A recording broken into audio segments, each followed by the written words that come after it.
नमस्कार। रामायण मतलब भगवान राम की कहानी है ना, ये तो हम सब जानते हैं। लेकिन क्या हो अगर इसी महाकाव्य के अंदर एक ऐसा जबरदस्त पैराडॉक्स, एक ऐसा विरोधाभास छिपा हो जो राम की कहानी में ही भगवान शिव को सबसे ऊपर रखता है। आज हम इसी गहरे रहस्य से पर्दा उठाने वाले हैं। सीधी सी बात है, रामायण भगवान राम की कहानी है। वो विष्णु के अवतार हैं और पूरी की पूरी कथा उन्हीं पर केंद्रित है। तो सवाल तो उठेगा ही कि फिर यही ग्रंथ बार बार कई जगहों पर शिव को सुप्रीम पावर यानी सर्वोच्च शक्ति क्यों बताता है। यही तो वो पैराडॉक्स है, वो गुत्थी है जिसे आज हम मिलकर सुलझाएंगे। तो चलिए, इस गुत्थी को सुलझाने के लिए हमें चलना होगा सीधा सोर्स तक, मतलब समय में पीछे, सबसे पुराने, सबसे प्रामाणिक ग्रंथ तक, महर्षि वाल्मीकि की रामायण। और जब हम वहां देखेंगे तो ये साफ हो जाएगा कि ये कोई आज की नई नवेली इंटरप्रिटेशन नहीं है, बल्कि ये बात तो महाकाव्य की जड़ों में, उसकी बुनियाद में ही मौजूद है। और यहाँ एक बहुत ही कमाल की बात सामने आती है। खुद सोचिए, वाल्मीकि जी कहानी सुना रहे हैं राम की, लेकिन उसी कहानी में वो शिव को क्या कहते हैं? देवदेव महादेव, मतलब देवताओं के भी देवता और परम गुरु। ये कोई मामूली टाइटल्स नहीं है। ये उपाधियां तो उन्हें सीधे डिवाइन हायरार्की में, मतलब देवताओं के क्रम में सबसे ऊपर, टॉप पर रख देती हैं। अच्छा, यहाँ एक और बड़ा फर्क दिखता है दोनों के स्वभाव में। एक तरफ है भगवान विष्णु, जो धर्म की स्थापना के लिए हमेशा बिल्कुल क्लियरली देवताओं का साथ देते हैं, पर दूसरी तरफ हैं शिव, जो एक यूनिवर्सल, एक इम्पार्शियल पावर की तरह हैं। मतलब वो किसी का पक्ष नहीं लेते। उनकी पूजा देवता भी करते हैं और रावण जैसे असुर भी उनसे वरदान पा लेते हैं। ये जो उनकी निष्पक्षता है ना, ये उन्हें इस देव असुर की लड़ाई से कहीं ऊपर ले जाती है। और अगर सबूत की बात करें तो समुद्र मंथन की कहानी से बड़ा सबूत और क्या हो सकता है? याद है वो कथा, जब सागर से वो भयानक हलाहल विष निकला, इतना जहरीला कि पूरा ब्रह्मांड जलने लगा। सब के सब देवता, यहां तक कि भगवान विष्णु भी कुछ नहीं कर पाए। तब सबने मिलकर किससे गुहार लगाई? महादेव से। विष्णु ने खुद उन्हें अग्रगण्य कहा, मतलब सबसे प्रथम, और उनसे प्रार्थना की कि वो इस विष को ग्रहण करें। और शिव ने क्या किया? एक पल भी नहीं सोचा, शांत भाव से उस जहर को ऐसे पी लिया जैसे अमृत हो, और बन गए नीलकंठ। ये सिर्फ ताकत का प्रदर्शन नहीं था, ये तो करुणा की पराकाष्ठा थी। तो वाल्मीकि रामायण से तो हमें काफी सुराग मिल गए।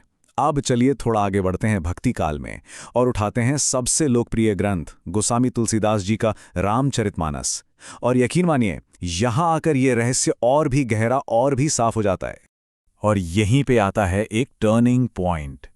ये बात कोई और नहीं बल्कि खुद भगवान राम कह रहे हैं। वो साफ साफ कहते हैं, शंकर भजन बिना नर भक्ति न पावई मोर।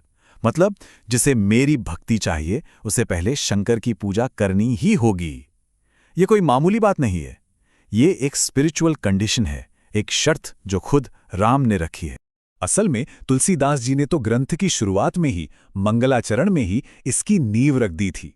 वो लिखते हैं, भवानी शंकरौ वंदे श्रद्धा विश्वास रूपिणौ। इसका मतलब क्या है? मतलब वो माँ भवानी यानी पार्वती और शंकर को श्रद्धा और विश्वास का ही जीता जागता रूप मानकर प्रणाम कर रहे हैं। संदेश बिल्कुल क्लियर है, अगर श्रद्धा और विश्वास ही नहीं होंगे तो ईश्वर तक कोई कैसे पहुंचेगा? यह असंभव है। तो रामचरितमानस से हमें क्या पता चला?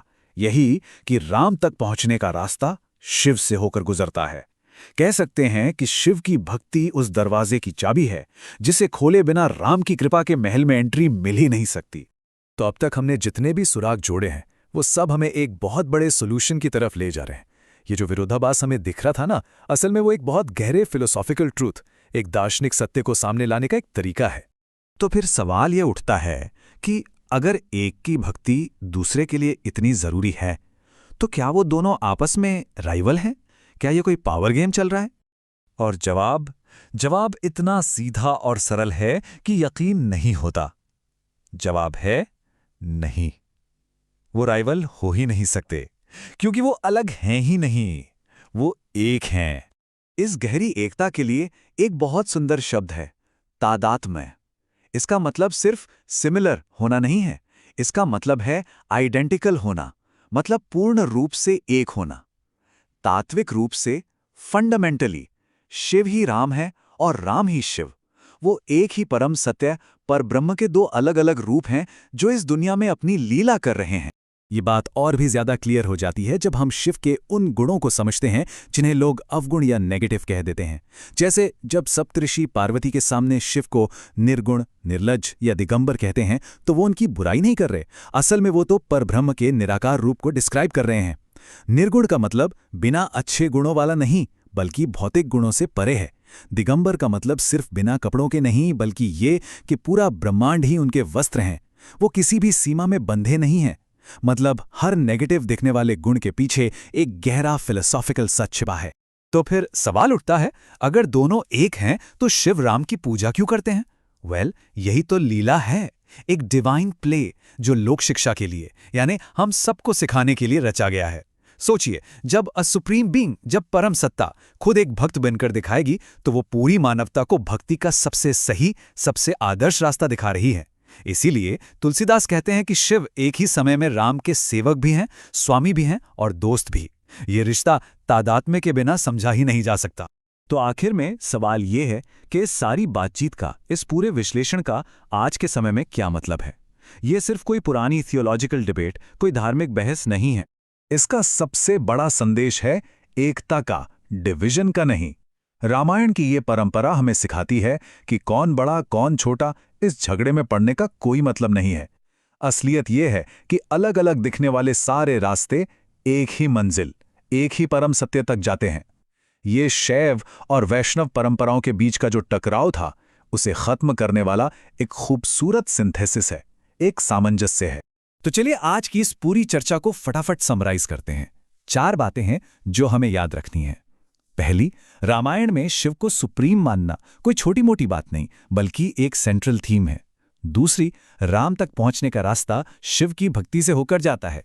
तीसरी, शिव और राम असल में एक ही हैं, एक ही परम सत्य के 2 रूप।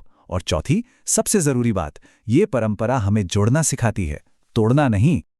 और हम इस चर्चा को एक बहुत ही गहरे सवाल पर खत्म करते हैं, एक सवाल जो सोचने पर मजबूर कर दे। अगर ईश्वर एक ही है तो फिर हम उसकी पूजा इतने सारे अलग अलग रूपों में क्यों करते हैं? शायद इसका जवाब भी उसी दिव्य लीला में और भक्ति के उस गहरे प्रेम में ही छिपा है। इस सफर में हमारे साथ चलने के लिए बहुत बहुत धन्यवाद।